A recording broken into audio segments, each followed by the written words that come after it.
Okay, there's a lot of talk about the tiger mother in Asian culture right now. No, we all know a lot about you and your mother, and she has a lot to say about you and your career. Now, how do you feel she's influenced your career as a chef, and was she in fact a tiger mother?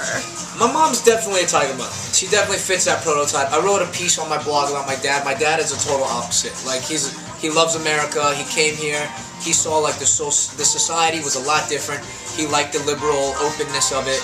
He really enjoyed it. My dad was a really cool dude, totally balanced out my mom. But my mom is a really big influence on my work. My dad is probably more of an influence on my personal life and my happiness.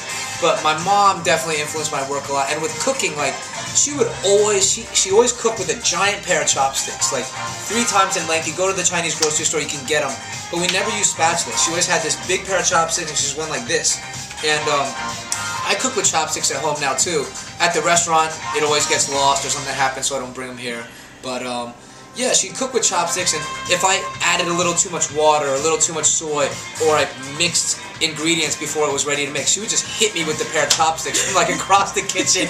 And she had eyes in the back of her head, really detailed to like mouthfeel. You know, like everything always had to be the right size.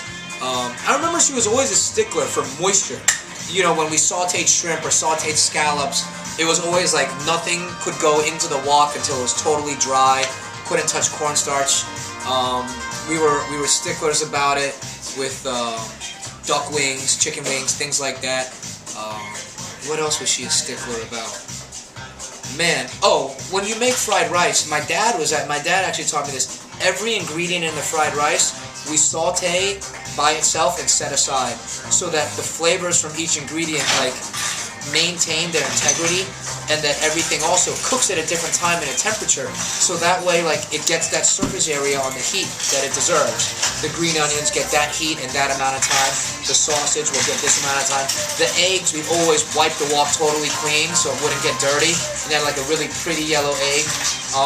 We cook like that. My parents were really, very, very, very detail-oriented cooking. So would you be the chef you are without having No, you know, like, I'm a sloppy chef with presentation, with food cost, with pricing, but in terms of the flavor, no. Like, I actually do think with cooking, there needs to be a level of discipline.